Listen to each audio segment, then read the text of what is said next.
cores incomuns. Aí, vamos reagir esse vídeo aqui, ó. Só pra complementar com uma parte 2 do primeiro vídeo, tá?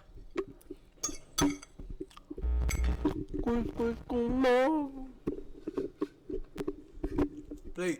O charme do Doug já começa nessas linhas tortas, nessas cores incomuns, a música feita com sons improvisados. Tudo isso reflete a personalidade do cara que começou todo esse mundo. Um cara chamado Jim Jenkins. Ele nasceu em Richmond, Virgínia, uma cidade que tem muito da atmosfera que depois se refletiria em Bluffington. Uma cidade americana típica, uma vibe bem tradicional, bem religiosa. Jim cresceu numa família bem religiosa. Durante um tempo, pensou em se tornar pastor, até chegou a estudar para isso, mas percebeu que não era o seu caminho.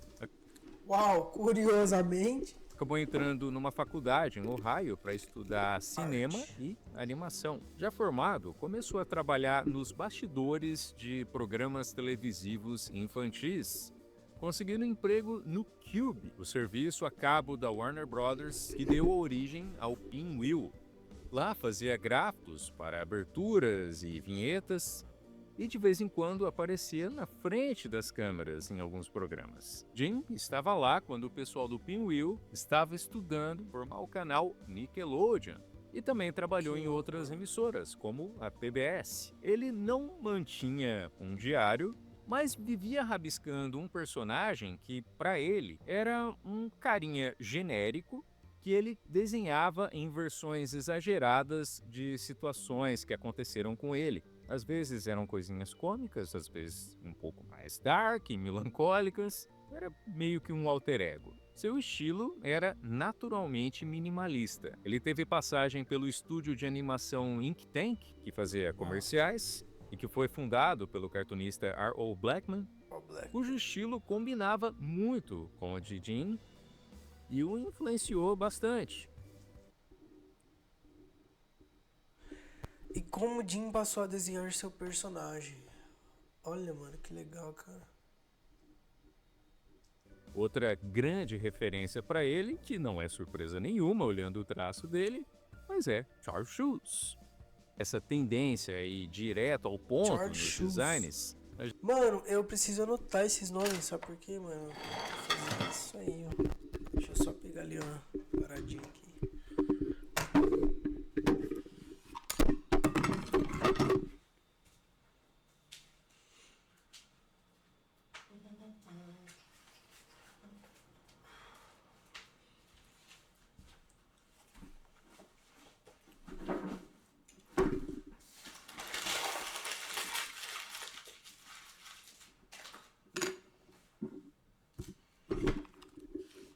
Charles Schulz.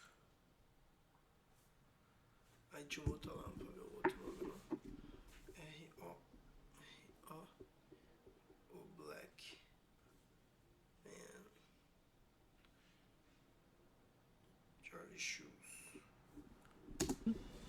E o influenciou bastante. Outra grande referência para ele, que não é surpresa nenhuma olhando o traço dele, mas é Charles Schulz. Essa tendência a ir direto ao ponto nos designs, a gente vê na forma como ele desenhava apenas alguns fiapinhos de cabelo para ele chegar no pronto. Agora o personagem tem cabelo. Em 1984, Jim teve uma sequência de infortúnios. Um acidente de bicicleta e um término de relacionamento, ambos o machucando bastante por dentro e por fora. Segundo ele, isso tudo o fez mudar de perspectiva. Foi quando ele começou a rabiscar uma cidade onde poderia se sentir em paz. Um lugar onde, segundo ele, não se falava em boletos atrasados. Ele chamou esse lugar de Bluffington. A cidade utópica. Tem que botar assim, semi-utópica. Semi-utópica. Cidade. Semi-utópica. Em 1988, ele encaixou aquele personagem que rabiscava sem parar num comercial de suco. 2 anos depois, usou o personagem novamente em algumas vinhetas para o canal USA Network. Nessas vinhetas, esse carinha apareceu ao lado de um cachorro. Esse personagem nunca saía de sua cabeça. Em um restaurante mexicano em Nova York, Jim e seu amigo David Campbell, que tinha uma agência de talentos, começaram a discutir ideias para aquele personagem. Jim o via como alguém bem comum, um cara com quem qualquer pessoa poderia se identificar. Para batizá-lo, pensou em alguns nomes genéricos, os nomes mais comuns nos Estados Unidos. Cogitou Brian, mas acabou achando um que para ele soava ainda mais comum: Doug. Campbell sugeriu transformar a ideia em um livro infantil. Jim então escreveu Doug Got a New Pair of Shoes. Praticamente todas as editoras recusaram. Uma que chegou a se interessar teve uma troca de gerência e o negócio não foi para frente. Enquanto Jim estava tentando publicar seu livro, a Nickelodeon buscava renovar sua programação com desenhos animados originais. A executiva Vanessa Coffey foi encarregada dessa missão: encontrar ideias para desenhos animados, mas fugindo da moda de adaptar brinquedos, priorizando apostar em conteúdos autorais que refletissem a visão dos criadores. Eles queriam botar no ar desenhos animados que tivessem uma cara única. Tendo trabalhado durante o estágio embrionário da Nickelodeon, o pessoal de lá conhecia Jim Jenkins. Então indicaram a Vanessa para que ela entrasse em contato com Jim. E Jim trouxe a sua ideia do livro infantil, mostrando que aquele personagem poderia virar uma série animada sobre um menino comum vivendo situações comuns. Muitas delas inspiradas em sua própria infância, sempre com muito exagero. Daria para contar histórias sobre amizades, bullying, paixões platônicas. Jim teve a sorte de pegar essa janela, e foi um período mágico na história da televisão, quando tinha uma emissora atrás de algo novo. Um personagem que nunca apareceu em nenhum outro lugar, não era famoso em alguma outra mídia. No caso do Doug, tinha comercial de suco e umas vinhetas, e ainda por cima eles queriam estilos únicos. Jim foi um dos criadores sortudos a conseguirem uma oportunidade nesse espacinho de tempo em que originalidade era tão bem-vinda na programação infanto-juvenil. Além disso, a Nick queria trabalhar de uma forma em que o departamento de animação da própria Nickelodeon funcionasse mais para questões burocráticas, preferindo que o criador de desenho animado montasse seu próprio estúdio e funcionasse como uma empresa independente. Assim, Jim montou sua produtora Jumbo Pictures, que funcionava inicialmente em seu próprio apartamento em Nova York e tinha como sócio seu amigo David Campbell. Uma equipe foi formada e a Nickelodeon mobilizou parcerias com outros estúdios de animação. Para povoar Bluffington, Jim puxou pessoas da sua memória. Sua professora de infância favorita era a senhora Wingle, e uma equivalente de mesmo nome foi criada. Skeeter foi baseado no seu amigo de infância Tommy Roberts. Tommy e Jim faziam filmes caseiros em que Jim interpretava um super-herói usando uma cueca por cima da calça, criando assim um precursor do Homem Codorna. Havia uma Patty Maionese, sim, e foi a crush de Jim durante todo o ensino médio, uma menina chamada Patty. Tem uma coisa bem curiosa ao redor desse sobrenome Maionese. Enquanto ainda estava selecionando o elenco de atores da voz para Doug, Jim ouviu num comercial de maionese uma voz que ele achava que seria perfeita para a Patty. Quando ele comentou com sua esposa, ela falou que, por acaso, aquela atriz do comercial de maionese, Connie Schumann, era aluna na aula de aeróbica que a esposa de Jim ensinava, e não demorou para ser feito um contato. Mas, segundo Jim, essa não é a razão para o sobrenome da Patty ser Maionese. Segundo ele, teve uma outra menina que ele gostou que se chamava Pen maio. Então a Patty Maionese seria a combinação de duas crushes de Jim Jenkins. Jim mencionou numa entrevista que depois que o Doug estreou, ele mandou uma carta para a Patty da vida real, falando para prestar atenção, que ela foi a inspiração para a Patty Maionese do desenho. O Costelinha mano, que era o filha da mãe, velho. Esse cara, mano, muito eu, velho. Meu Deus, mano. Tá ligado? Mano, já tive... Não, vou fazer essa parada. Já tive duas. Agora a terceira, né? Que é minha esposa, mano. Mas tive... duas pra trás. Tá chegando o resultado. o cachorro que Jim diz que gostaria de ter tido na infância, baseado no Snoopy e no grilo falante, porque ele seria meio que uma consciência para o Doug. O nome Costelinha, o Pork Chop no original, veio do apelido que um namorado de uma de suas irmãs botou nele por causa de sua barriguinha compartilhada com o Doug. Ele odiava o apelido na infância, mas usou no desenho. Jim teve 3 irmãs, mas afirma que nenhuma delas foi inspiração para a irmã beatnik do Doug, a Judy. Ela foi criada para ser um contraste em relação à normalidade do Doug. O nome dela foi baseado em alguém da vida real. Judy era nome da primeira namorada de Jim Jenkins, porque ele tem que colocar todas as crushes e ficantes que ele teve ao longo da vida no desenho. Agora Jim teve um bully chamado Roger. Anos mais tarde, o filme do Doug teve a sua estreia na cidade natal de Jim Jenkins, e lá ele reencontrou o Roger da vida real e os dois fizeram as pazes.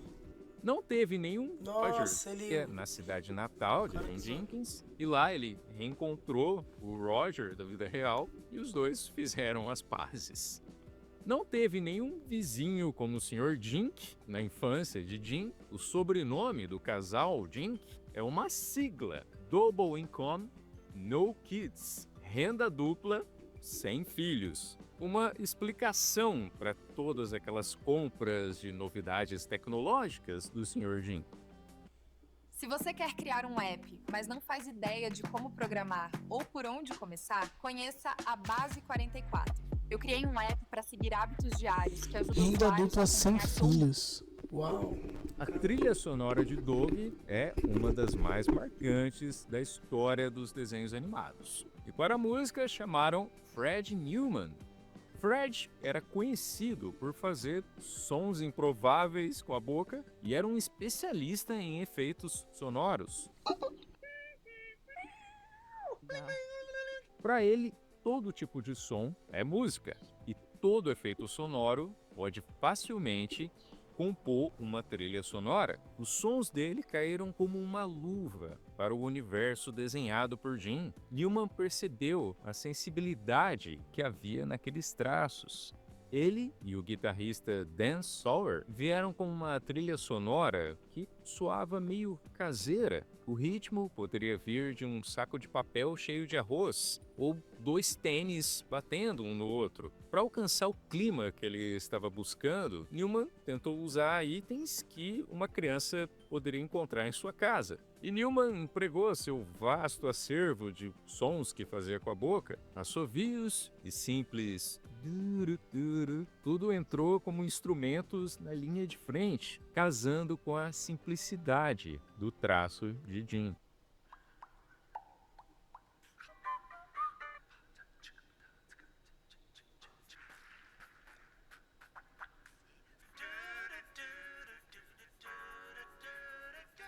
Segundo animadores que trabalharam em Doug, Jim era mais ilustrador do que animador. O traço tremidinho de Jim Jenkins precisou ser suavizado para dar certo para a animação. As cores das peles dos personagens é outro elemento que chama a atenção. É uma coisa bem dessa época, do começo dos anos 90. Doug é um contemporâneo dos Simpsons, afinal.